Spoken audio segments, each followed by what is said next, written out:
1장 철학적 사유와 신학적 사유의 기초 문제.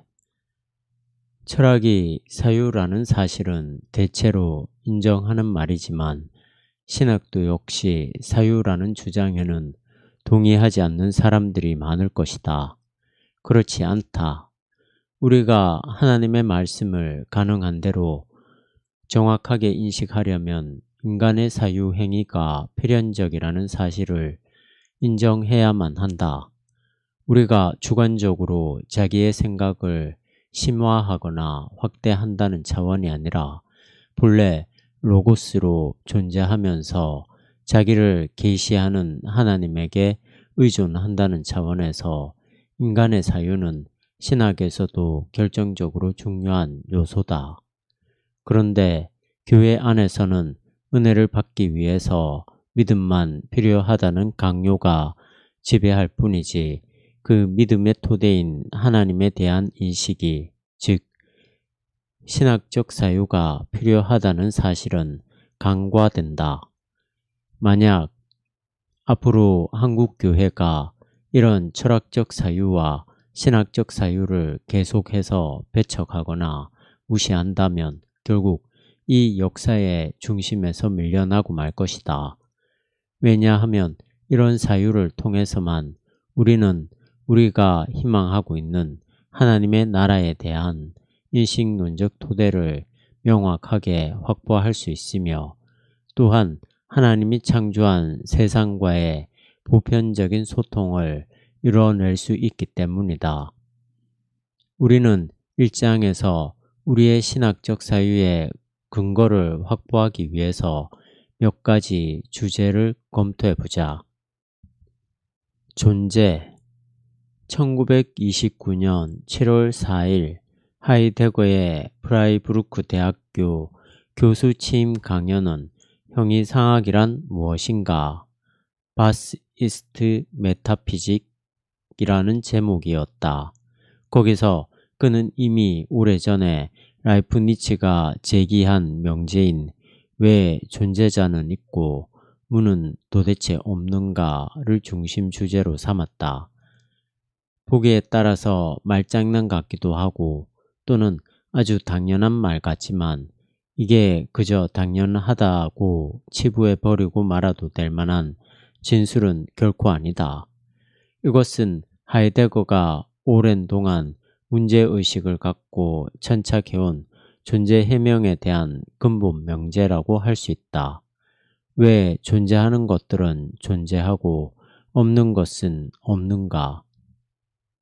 이 질문은 근본적으로 있음과 없음에 대해서 문제를 제기하고 있다. 지금 우리 주위에는 나 자신을 시작으로 해와 달, 나무와 돌, 온갖 생명체와 문화유산들이 존재하고 있다. 우리는 그런 것들을 있다고 생각한다. 그것은 물론 분명히 있는 것이긴 하지만 그렇다고 해서 당연히 그렇게 있어야 할 필연에 의한 것은 결코 아니다. 우연하게 존재하게 되었을 뿐이다. 나에게는 딸이 둘 있다. 그 애들은 이 세상에 존재하게 되었다. 왜? 그리고 어떻게 존재하게 되었을까? 나의 아내와 내가 결혼하고 육체적인 관계를 가짐으로써 딸아이들이 존재자가 되어서 이 세상에 나오게 되었다. 만약 내가 내 아내와 결혼하지 않았다면 혹은 육체적인 관계를 갖지 않았다면 이 아이들은 세상에 존재하지 않았을 것이다. 그렇다면 이 아이들의 존재 근원은 바로 나와 나의 아내 그리고 육체적 관계에 있다고 할 수 있다. 다른 한편으로 내가 다른 여자와 결혼했더라면 또는 내가 내 아내와 다른 시기에 육체적인 관계를 가졌더라면 지금의 바로 그 딸아이들이 아니라 다른 아이들이 태어났을 수도 있다. 또한 내 몸에서 배출된 정자 중에서 우리 딸아이들의 생명이 된 바로 그 정자가 아니라 다른 정자가 착상되었더라면 또 다른 가능성이 현실로 나타났을 것이다. 그런데 나의 존재 권한은 또다시 옛날로 소급된다. 어디까지 소급되는가? 어쨌든지 나의 두 딸이 이 세계 안에 들어와서 존재하게 되었다는 것은 그렇게 당연한 게 아니라고 말할 수 있다. 엄격히 말해서 지금 우리가 이 세상에서 경험하는 존재자들만이 존재할 수 있는 가능성이 있었던 것은 아니다. 존재할 수 있었지만 존재하지 못하게 된 것들은 도대체 무엇이며 왜 그러한가? 예컨대 이 세상에는 왜 토끼라는 종만 존재하게 되었고 그것과는 약간 다른 것은 존재하지 않게 되었는가? 토끼와 거북이의 중간쯤 되는 그런 것들은 왜 없는가?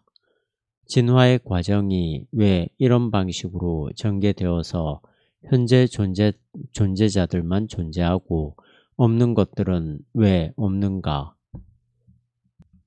이게 그렇게 간단한 문제는 아니다. 오래전 고은 시인이 TV 대담 프로그램에 출연한 것을 시청한 적이 있다. 그는 진행자의 질문에 따라서 자기의 인생관과 문학관을 풀어가고 있었는데 그 중에 한 대목을 정리하면 다음과 같다. 원래 서정주 시인의 문화생이었던 고은은 출가하여 산사에서 수행하며 시작에 몰두하고 있었다. 어느 날 그는 존재하는 것들에 대한 의문에 휩싸였다. 왜 이런 것들은 여기에 있고 그 이외의 것들은 없는가? 그런 사유의 혼란 중에 서정주 선생께 인사를 드리러 갔다.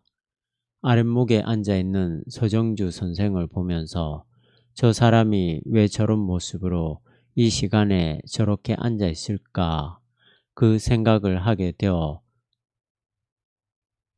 웃음을 참지 못하게 되었다. 그는 방안이 떠나가라고 웃었다.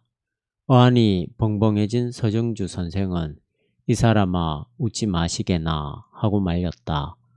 그래도 고은 시인은 참지 못하고 그 서정주라는 존재가 너무나 무서워서 계속 웃어댔다.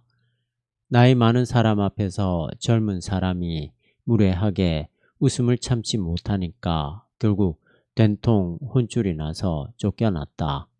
그 이후로는 서정주 선생 댁에 발걸음을 할 수 없게 되었다고 한다. 2001년 여름 고은 시인은 고인이 된 서정주 선생을 비판하는 글을 썼는데 이로 인해서 문학계 안에서 논란이 분분했던 적이 있다. 이런 사건을 고은의 사유 발전과 연관시켜서 생각할 필요까지는 없겠지만 시인의 정신적 세계가 존재의 권한을 탐구하는 데까지 확대되어 있다는 점은 분명하다. 그러니까 모든 현상하는 실체들의 권한을 탐색하는 사람들은 결국 존재 문제를 만나게 된다는 것이다. 과연 무엇이 존재하고 무엇이 존재하지 않는 것일까? 왜 오늘의 세계는 이런 모습으로 존재하게 된 것일까? 철학은 존재론이라고, 즉 형이상학적인 존재론이라 할 수 있다. 철학은 무엇이 존재하고 무엇이 존재하지 않게 된 이유에 대해서 질문할 뿐만 아니라 존재하는 것들을 어떻게 인식할 수 있는가를 묻는다. 이러한 철학적 사유 앞에서 신학이 하나님의 존재를 언급할 때 주먹구구식으로 말할 수는 없다. 철학적 존재론과 인식론이라는 틀을 완전히 무시하고 독단적으로 외칠 수는 없다. 신학적 사유도 역시 존재에 대한 그들의 철학적 사유에 근거해서 하나님과 그의 나라와 그 미래를 설명해야 할 책임이 있다. 만약 기독교 신앙이 하나님을 흡사 산신령찜으로 생각한다면 또는 권선징악의 원리찜으로 생각한다면 그 집단에 속해 있는 이들에게는 어떤 위안이 될지 몰라도 상과 세계를 진지하게 생각하는 다른 이들에게는 아무런 의미도 제공할 수 없을 것이다. 가장 단적인 예를 하나 들자면 다음과 같다. 오늘날 물질의 세계는 실체로서 설명되지 않는다. 물질은 공간과 에너지의 결합이지 무엇이 실체로서 있는 것은 아니다. 이런 물리적 사실 앞에서 과정 철학은 이 세계를 운동과 변화로 설명하려고 했다. 만약 기독교가 하나님을 여전히 공간적인 의미에서의 실체로 주장한다면 오늘의 물리학과 철학이 용납하지 않을 것이다. 물론 그들이 받아들여야만 기독교의 가르침이 정당성을 확보한다는 말은 아니지만 최소한 그들이 이해할 수 있는 그 범주 안에서 하나님을 설명해야 할 책임이 우리에게 있다는 말이다. 물리학과 철학에서 논의되는 존재론이 심리 앞을 달려가고 있는데 우리가 오리만 가면서 그들에게 기독교의 진리를 강요한다면, 그러면서 이것을 신앙이라고 우긴다면 성교적 차원에서도 바람직하지 않고 진리론적 차원에서는 더더욱 타당하지 않다. 오늘의 학문이 존재의 문제를 어떻게 사유하고 있는지 잘 살펴서 우리의 사유가 그 보편적 타당성을 잃지 않도록 해야 한다. 이 존재 사유는 피 안의 세계가 아니라 일단 이 차 안의 세계에서 시작되어야 한다. 우리 앞에 존재하고 있는 이 세계가 무엇인가? 우리가 그것을 어떻게 인식해야 하는가 하는 문제다. 여기서 존재 문제를 새로운 지평으로 부각시킨 하이데거의 존재 이해 문제를 좀 더 자세하게 접근해보자. 그의 설명에 따르면 존재 개념을 이해하는 길은 네 가지다. 하인리 오트 사유와 존재 144면 이하 참조. 1. 있다 개념으로부터. 하이데거에 의하면 존재는 어떤 사물이 존재한다는 의미만이 아니라 그 이상이다. 존재는 어떤 자립적인 그 무엇이 아니지만 존재자에게 있는, 모든 존재자에게 있는 그 무엇이다. 따라서 우리는 있다를 다룰 때 첫째, 존재를 존재자와 구별해야 하며 둘째, 존재라는 말로 우선 있다는 근본 개념을 이해해야 하고 셋째, 이 단어가 단지 사유에 의해 발견된 개념이 아니라 그 이상이라는 사실을 깨달아야 한다. 우리가 존재자를 사유함으로써 그것을 확인할 수 있긴 하지만 그 사건은 사유 때문이 아니고 오히려 존재의 교량적 기능에 속한다. 존재는 존재자가 존재자로서 사유될 수 있도록 하는 전제다. 즉, 존재는 사유 일반이 가능하다는 조건이다. 존재는 사유의 선언적 전제이다. 존재자의 존재를 통하여 존재라는 사유에 대하여 언제나 어느새 과제로 부과되어 있다. 존재 덕분에 존재자는 사유 가능한 것이 되고 존재라는 사유에 대하여 외면적으로 남아있지 않고 사유에 의해서 내면적으로 파악될 수 있다. 2. 무개념으로부터. 하이데거에게 무는 근본을 이해하는데 결정적으로 중요한 개념이다. 현 존재인 인간 존재는 무 속에 걸쳐 있음이다. 인간은 무의 간수자다. 무는 인간에게 존재자를 존재자로 계시한다. 즉, 무는 존재자가 있다는 놀라운 사실을 계시한다. 무를 접하면서 인간은 왜 존재자는 있고 무는 없는가 라는 질문을 하게 된다. 하이데거는 형이상학이란 무엇인가에서 이렇게 말한다. 무는 존재의 노을이다. 무는 근본적으로 존재 자체다. 무 속에서 인간은 존재를 경험한다. 모든 존재자 가운데서 오직 인간만이 존재의 음성으로부터 부름을 받고 존재자가 있다는 모든 기적 중의 기적을 경험한다. 42면.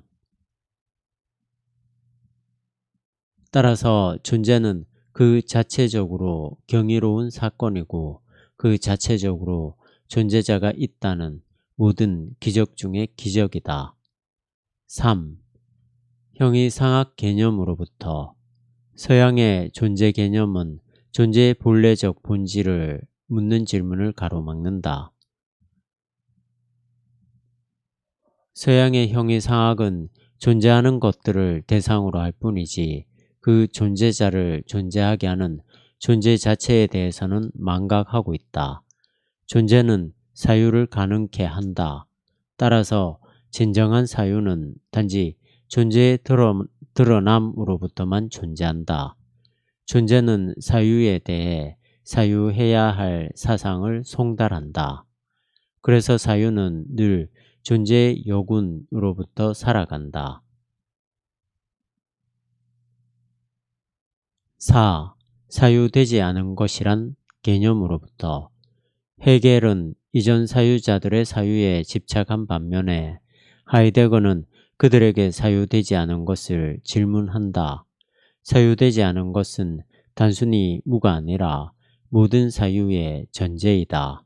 사유되지 않은 것은 사유된 것보다 우선한다. 말하자면 존재는 사유되지 않은 것이다. 예컨대 진정한 대화가 이루어진다면 한쪽의 이론이 다른 이론을 정복하는 게 아니라 서로 어울려 참된 사상에 접근하게 되는데 그것을 가능하게 하는 운반수단이 곧 존재다. 참된 대화가 가능하려면 대화자들이 남과 더불어서 사상에 귀를 기울여야 한다. 따라서 진정한 대화는 사상의 요구가 실제로 타당성을 획득하는 데서 결국 하나의 선물이고 순수한 발생 사건이고 따라서 어떤 의미에서 은사이다. 하이니 오트의 해설을 직접 들어보자. 하이데거의 사유는 신앙의 결단 없는 철학이고 이미 모종의 신학을 몰래 포함하고 있지 않은 철학이다. 그러나 그의 철학은 미리부터 신학자들이 한정해 놓은 테두리 안에 있어 단지 형식적인 면만 가지고 있는 것처럼 강조되어 신학적인 진술을 앞질러서 형식적으로 결정하는 철학이 아니다.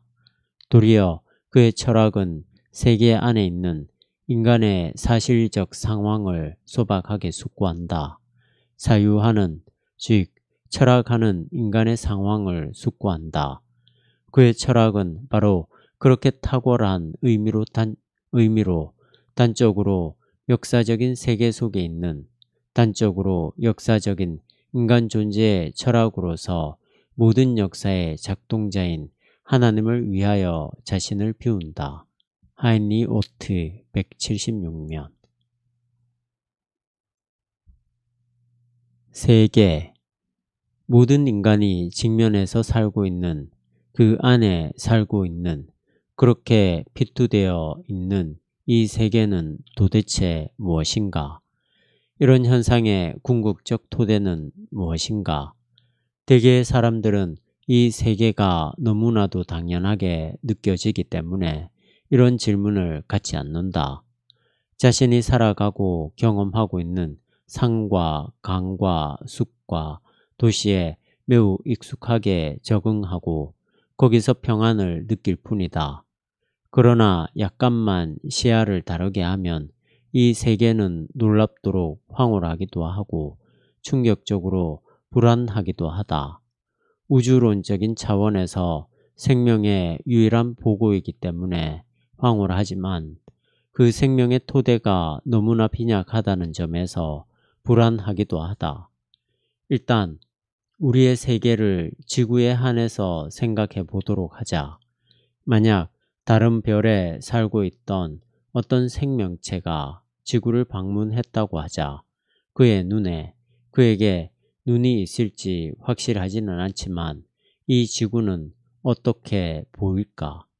생텍쥐베리의 어린 왕자에서 지구의 어른들은 모두가 고정관념 가운데 빠짐으로써 결국 실상을 올바로 보지 못하고 오히려 어느 별에서 온 어린 왕자는 사물의 참모습을 직관할 수 있었다. 그 이유는 시각이 고착화되지 않았다는 데에 있다. 아마 외계인에게 이 지구는 놀라운 세계로 보일 것이다. 생명작용에 의해서 만들어진 찬란한 색깔은 지구에서만 가능하다. 이 색깔을 처음 본 외계인의 경험은 아마 수술을 통해서 시각장애를 극복한 사람이 이 세상을 처음 본 것과 비슷할 것이다. 바다 깊은 곳에서부터 깊은 숲속에 이르기까지 온갖 생명체로 가득한 이 지구가 얼마나 경이롭게 보이겠는가. 그런데 이러한 생명 현상이 지구 안에 확실한 토대를 갖고 있는 게 아니라 어느 것에 기생하고 있다는 사실을 보면 우리는 불안감을 떨칠 수 없다. 결정적으로 지구는 태양에 의해서만 생명을 생산해낼 수 있다. 태양으로부터 아주 절묘한 거리만큼 떨어져 있기 때문에 지구에는 이런 생명이 등장하고 보존될 수 있다. 만약 태양빛의 10%만 줄어들거나 늘어난다면 이 지구는 전혀 다른 별이 되고 말 것이다. 지구는 태양의 수명이 끝나게 될 50억 년 후까지만 생명을 생산할 수 있다. 어쩌면 그때까지 갈 필요도 없이 빙하기가 되면 이 생명 현상에 또 다른 결정적인 변화를 맞이하게 될 것이다. 지구에서 벌어지고 있는 이렇게 화려하고 풍요로운 생명 현상의 토대가 자기 자신에게 놓여 있지 않고 다른 것에 의존해 있다는 사실은 이 지구의 한계를 드러낸다. 우리의 관심을 좀 더 넓은 곳인 태양계로 확대시켜보자. 은하계를 비롯해서 우주 전체까지 시야를 넓혀보자. 그 우주는 무엇인가? 왜 그렇게 있는가? 언제 시작했고 언제 끝나는가? 시작하기 이전은 무엇이고 끝난 다음은 무엇인가? 우리가 이런 궁극적인 의문점을 완전하게 풀어낼 길은 없다. 오늘의 첨단 우주 물리학이 우주 여행을 시작하긴 했지만 그것을 풀어낼 길은 아주 요원할 뿐만 아니라 어쩌면 불가능한 일인지도 모른다.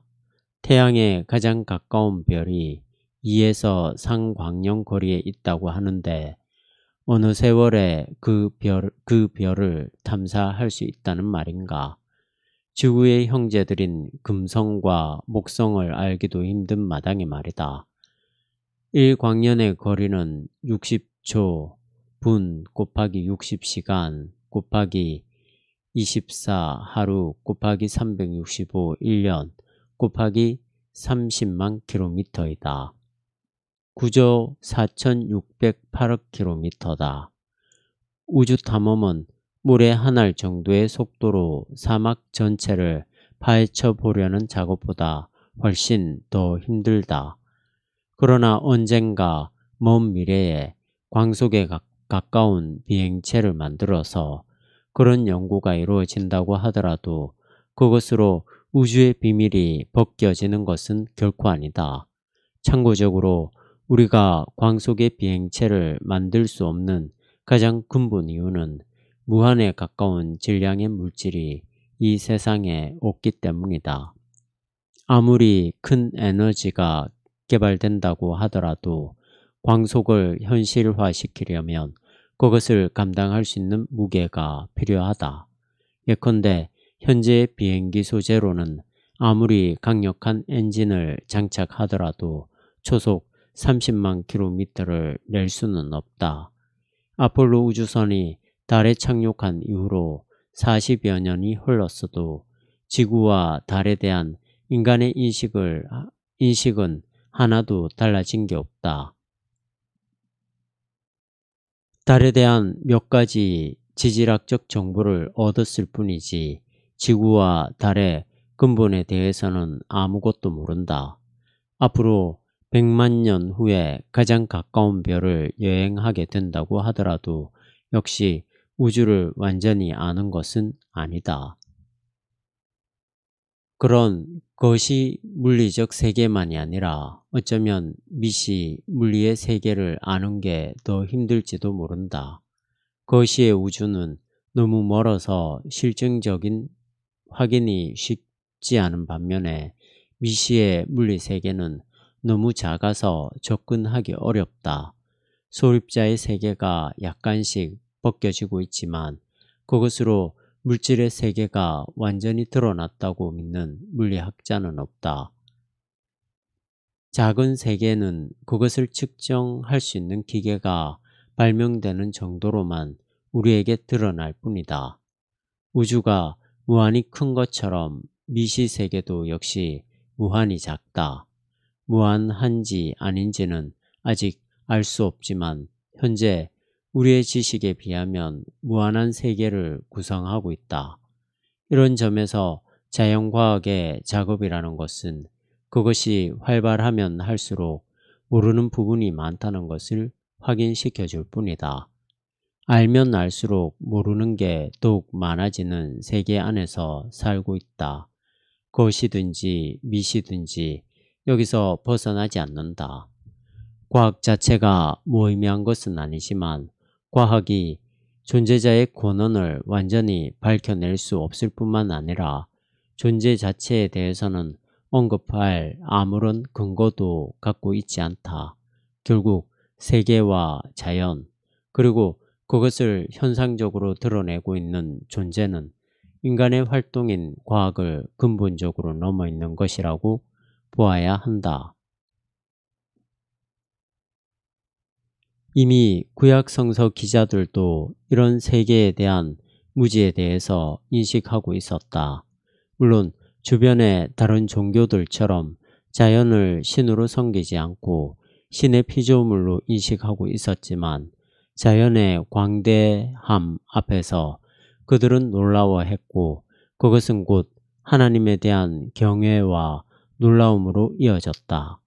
태양, 바다, 화산, 지진, 홍수, 전염병 앞에서 성서시대의 고대인들이 어떤 두려움을 가졌을는지 충분히 헤아릴 수 있다.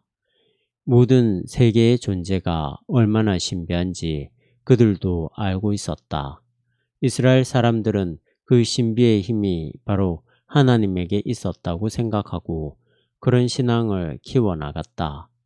비록 오늘의 과학이 이런 자연 위력을 상당 부분이 설명해 주었지만 고대인들이나 우리가 가릴 것 없이 여전히 이 세계와 그 존재의 신비 앞에서 놀라워하지 않을 수 없다.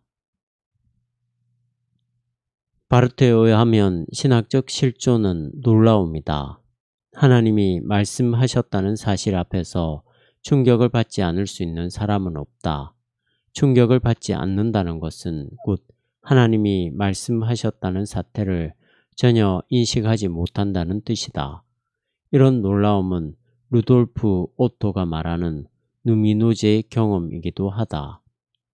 이 세계와 연관해서 우리 그리스도인은 하나님의 창조 행위 앞에서 놀란다. 욥기에서 언급되어 있듯이 인간은 하나님이 창조한 이 세계의 권한을 전혀 이해하지 못한다. 창조의 신비 안으로 들어가는 게 곧 창조신앙이다. 다시 한 번 더 질문하자. 우리 앞에 직면해 있는 이런 세계는 과연 무엇인가? 우연하게 이렇게 존재하게 되었나? 아니면 어떤 인격체의 의지에 의해서 이렇게 되었나? 철학자들은 이런 세계의 보편적 근거가 무엇인가를 해명하려고 애를 쓰는 이들이다. 동양 철학자들은 일단 접어두고 서양 철학자들만 잠시 살펴보아도 이런 사실을 증명하는 데는 충분하다. 우리가 잘 아는 대로 플라톤이 이데아의 세계를 말했다는 것은 이 세상의 모든 현상들이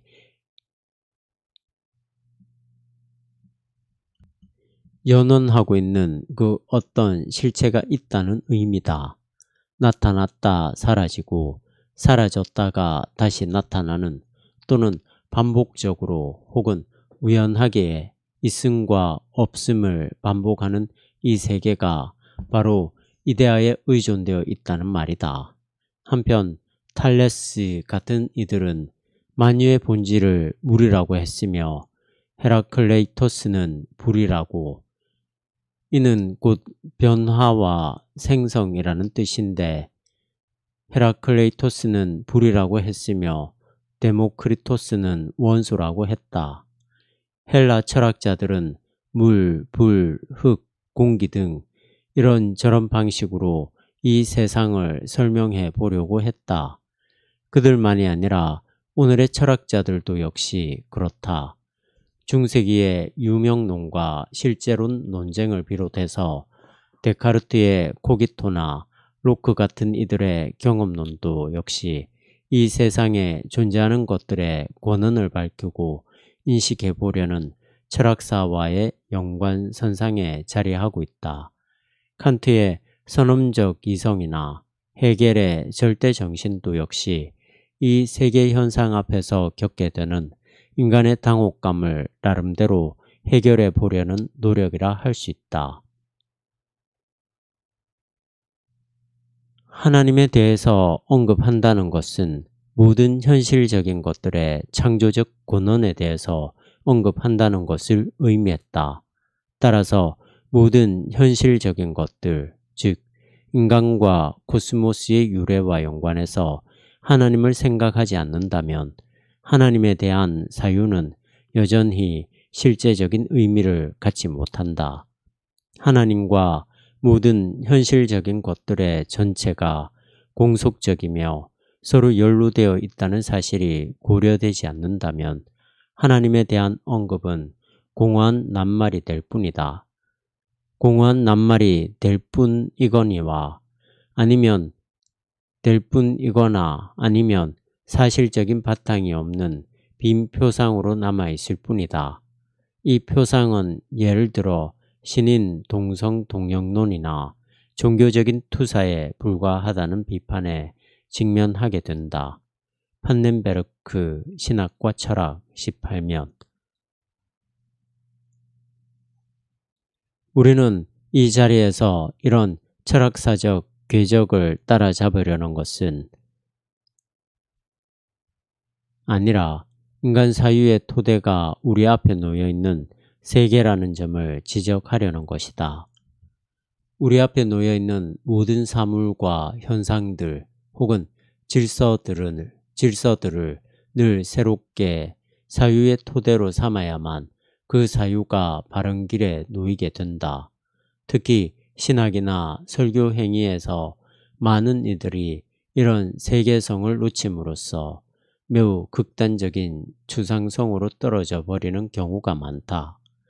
이 세계는 곧 하나님의 창조 사건인데 말이다.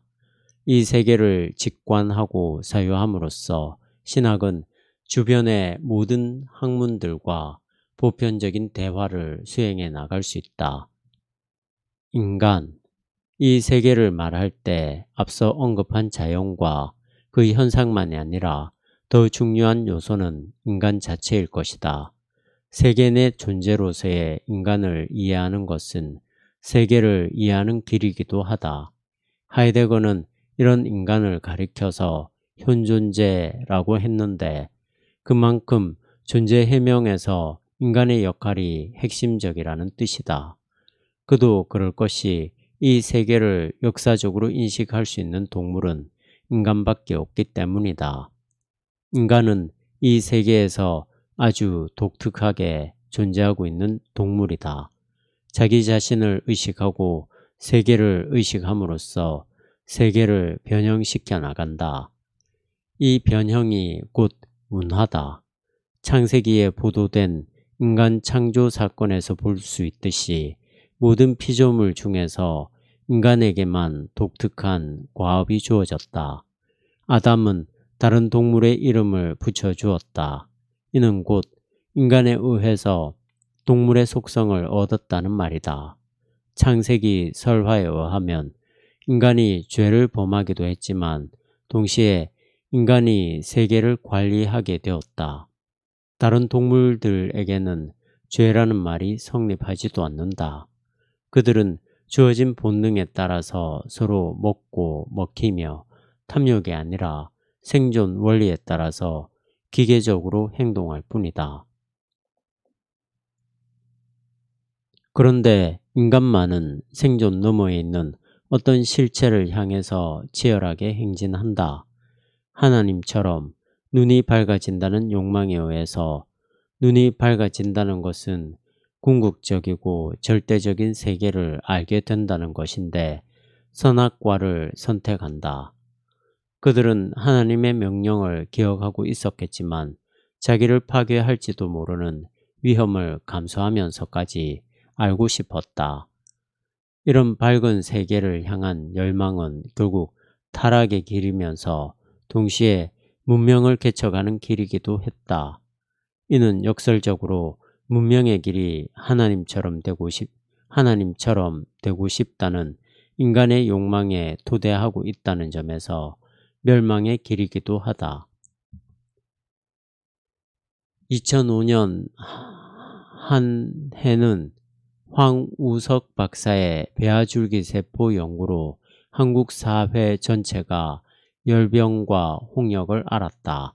그 해가 저물어가는 11월까지만 해도 그의 연구는 한국의 미래를 짊어질 희망으로 받아들여졌지만 12월부터 세기적 사기 사건으로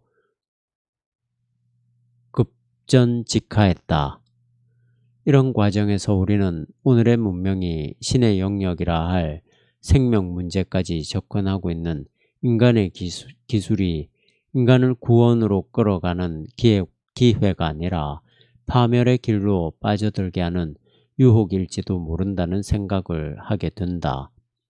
인간의 눈이 아무리 밝아진다고 하더라도 그것이 어떤 진리를 이해하는 것으로만이 아니라 자기를 성취하려는 욕망에 사로잡혀 있는 한 결코 구원에 이르는 길이 될 수 없다는 말이다.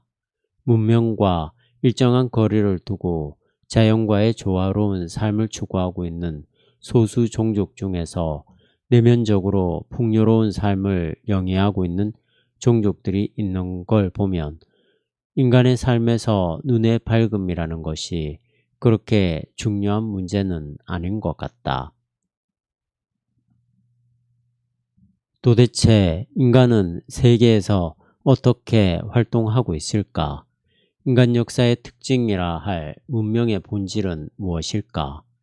은폐되어 있는 이 세계는 아주 유약하고 자기 연민에 아주 사로잡히고 욕망 덩어리인 인간에 의해서 조금씩 탈은폐의 길에 들어섰다.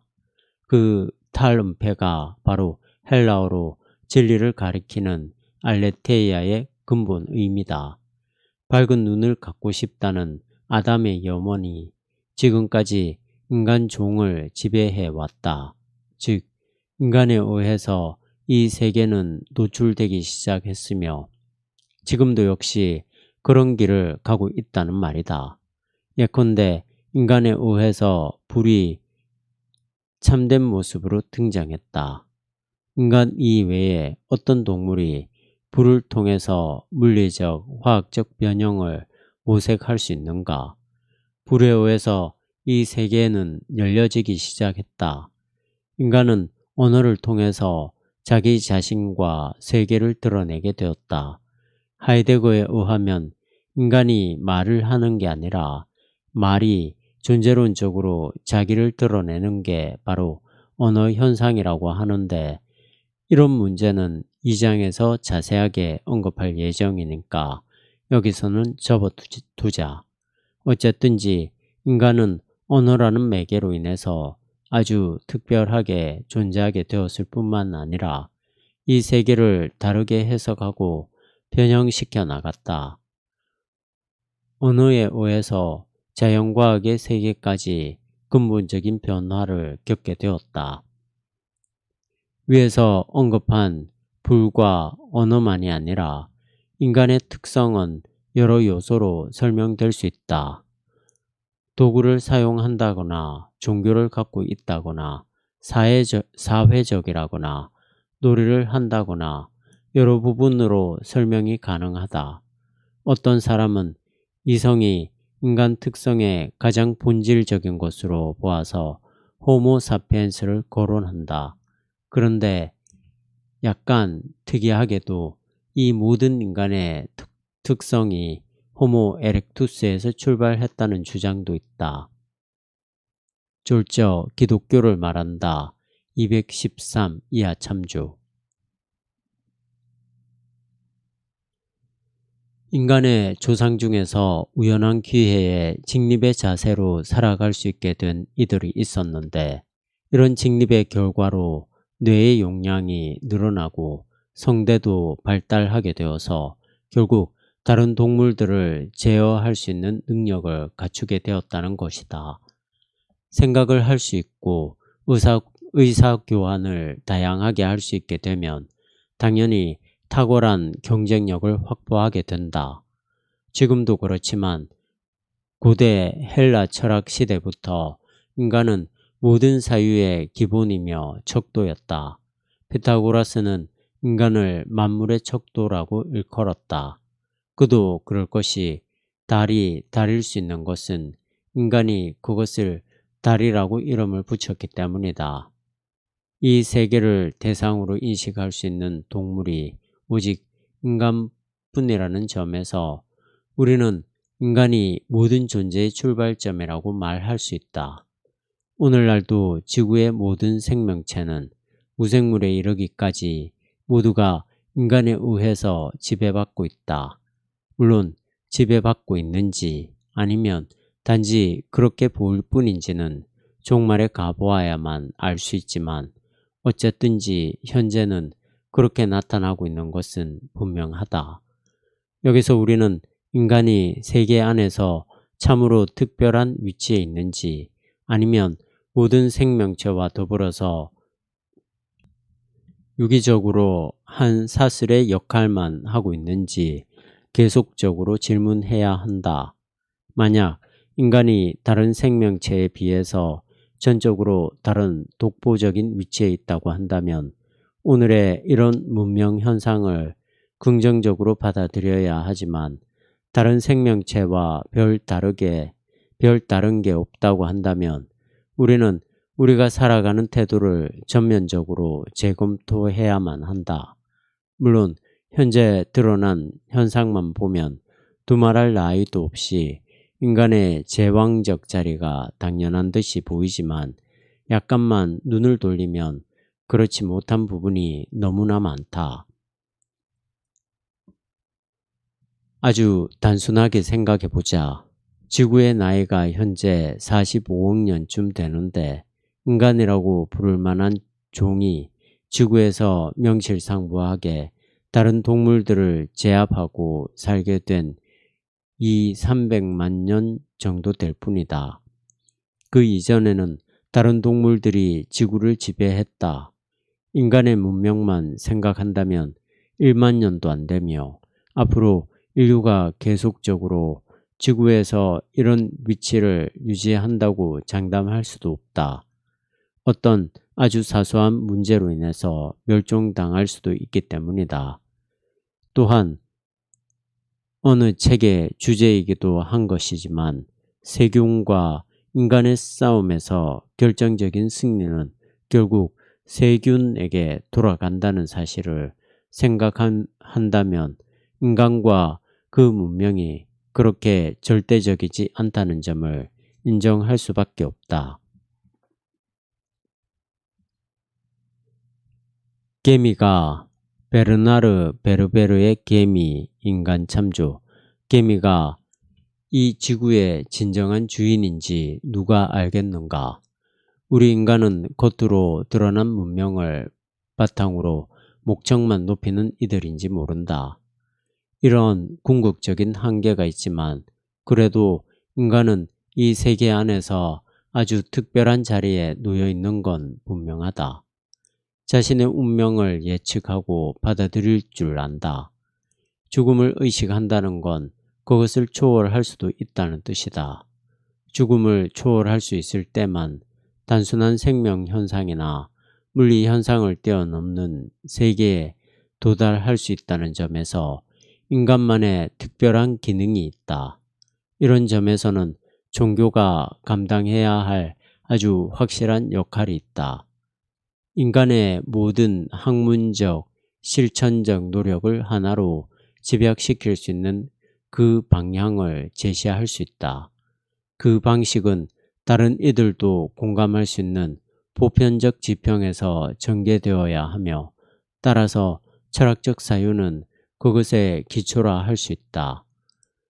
이런 몇 가지 사실들에 대한 전 이해를 바탕에 두고 신학은 인간을 어떻게 사유해야 하는지에 대해서 꾸준하게 관심을 기울여야 한다.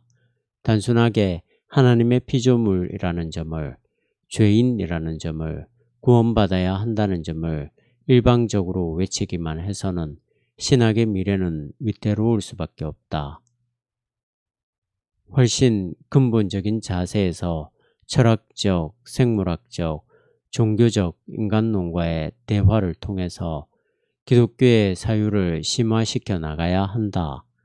인간론은 철학적 사유만이 아니라 신학적 사유에서 기초적인 문제라는 사실을 잊지 말아야 한다. 시간. 위에서 인간은 죽음을 의식하고 그것을 초월하려고 노력한다는 점을 지적했는데 이는 곧 인간이 시간을 의식한다는 뜻이다. 동물들은 현재에 묶여서 살지만 인간은 과거와 현재를 통시적으로 생각하고 더 나아가서 미래까지 생각한다. 이런 인간의 인간적 특수성을 가장 적실하게 보여주고 있는 시간이 무엇인가? 시간은 우리에게 어떻게 인식되는가? 시간은 절대적이고 객관적인 실체인가? 아니면 상대적이고 주관적인 경험에 불과한가? 이 시간의 문제는 기독교가 역사적 종교라는 점에서도 특별히 중요하다. 우선 우리의 작은 경험에 대한 직관으로부터 풀어가자. 우리 각자는 20년, 30년 또는 40년 동안 각각의 세월만큼 이 지구에서 살아왔다. 우리는 그런 인생의 세월을 길다 혹은 짧다고 표현을 하지만 그 시간의 양을 측정할 방도는 그 어디에도 없다. 50년도 역시 과거이며 하루도 역시 과거다. 과거는 과거일 뿐이다. 많고 적은, 길고 짧은 문제가 아니라 지나갔다는 사실만 남는다. 인생을 정리해야 할 나이에 이르면 거의 모든 사람들이 참으로 빨리 지나갔다고 또는 참으로 허망하다고 말하게 되는데 이처럼 시간이 덧없다는 뜻이다. 이렇게 보면 시간은 단지 우리가 주관적으로 어떻게 느끼는가 하는 주관적 문제이지 어떤 객관적 실체로 존재하는 게 아닌 것 같다는 생각이 든다. 30년 전이 바로 어제 같을 수 있고 어제가 바로 30년 전 같을 수 있는 게 바로 시간이라는 말이다. 이 문제를 약간 과학적인 방식으로 접근해보자. 우리에게 측정되는 시간은 태양을 중심으로 전개된다. 우리가 태양을 한 바퀴 도는 시간이 바로 1년 365일이다. 지구의 자전이 하루 24시간이다. 이런 자전과 공전이 지속됨으로써 시간이 흘러간다고 여긴다. 만약 지구의 자전과 공전이 없다면 시간도 사라지는 것일까? 아니면 그것과는 전혀 상관없이 시간이 진행될까? 우리가 시간을 숫자로 표시할 때는 이렇게 자전과 공전이지만 시간을 체감하는 것은 어떤 사물의 변화에 있다. 꽃이 피고 진다거나 인간이 늙으면 시간이 흘렀다고 말한다. 그런데 이런 사물의 변화가 없다면 시간도 없어지는 것일까? 늙거나 죽는 게 없는 천국에는 시간이 없는가? 시간은 절대적인가? 아니면 상대적인가? 시간은 어떤 공간에서나 일정하게 흐르는지 아니면 다르게 흐르는지에 대한 질문이다. 우리가 상식적으로 생각할 때 시간이 장소에 따라서 다르게 흐른다는 것은 납득이 안 된다. 아인슈타인이 시간을 빛의 속도 안에서만 절대적인 것으로 보고 그 빛의 속도를 극복하면 시간 여행이 가능하다는 가설을 제시했다. 그것이 상대성 이론에 담겨 있는 내용이라고 하는데 사실 이런 문제는 우리의 실제 삶에서는 경험될 수 없는 일종의 선험적 물리의 세계에서나 타당하다. 실제로는 그것을 경험할 수 없고 그게 가능하다고 하더라도 우리의 감각적 세계를 훨씬 뛰어넘는 현상에 불과하다. 어느 선승에 얽힌 이야기다. 큰 깨달음을 얻기 위해서 매일 용맹정진하던 선승이 어느 날 잠시 쉬러 앞마당으로 나왔다. 그 마당에 서 있는 나무에서 아름다운 새소리가 들려왔다. 이런 일이야 늘 있어 온 그런 일상사였다.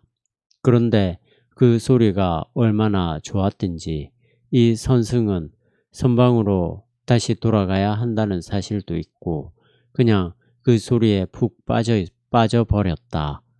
그러다가 문득 정신을 차리고 자신이 수행하던 선방에 들어갔더니 바로 얼마 전까지만 해도 함께 수행하던 도반들은 하나도 보이지 않고 모두가 낯선 이들 뿐이었다.